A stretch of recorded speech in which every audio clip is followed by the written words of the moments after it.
எவ்வளோதான் சாப்பிட்டாலும் திகட்டாத ஸ்வீட்னா இந்த பால் கொழுக்கட்டை தான். வாங்க பால் கொழுக்கட்டை எப்படி பண்ணுறதுன்னு பார்க்கலாம். ஸ்டவ் ஆன் பண்ணிவிட்டு ஒரு அகலமான பாத்திரத்தில் 1.5 கப்பு தண்ணி, 1 ஸ்பூன் நெய் விட்டு நல்லா கொதிச்சதுக்கப்புறம் 2 கப்பு இடியாப்ப மாவு கொஞ்சம் கொஞ்சமாக கொட்டி கிளறி விடணும். கை சூடு பொறுக்கிற அளவுக்கு ஆனதுக்கப்புறம் சப்பாத்தி மாவு பதத்துக்கு நல்லா பிசைஞ்சிட்டு சின்ன சின்ன உருண்டைகளாக உருட்டி வச்சுக்கலாம்.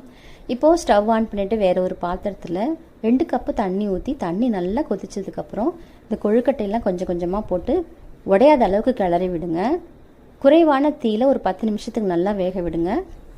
1 கப்பு வெல்லத்தை 1/2 டம்ளர் தண்ணி ஊற்றி நல்லா கரைச்சி கொழுக்கட்டையோட வடிகட்டி சேர்த்துக்கலாம். நல்லா கொதி வரட்டும். இப்போ 1/2 மூடி தேங்காய், 5 ஏலக்காயும் அரைச்சி பால் எடுத்து பால் நல்லா வடிகட்டி கொழுக்கட்டையோடு சேர்த்து நல்லா கிளறி விடுங்க. ஒரு கொதி வந்ததுக்கப்புறம் ஸ்டவ் ஆஃப் பண்ணிவிடுங்க. சூடு மிதமான சூட்டில் சாப்பிட்டு பாருங்கள், சூப்பராக இருக்கும்.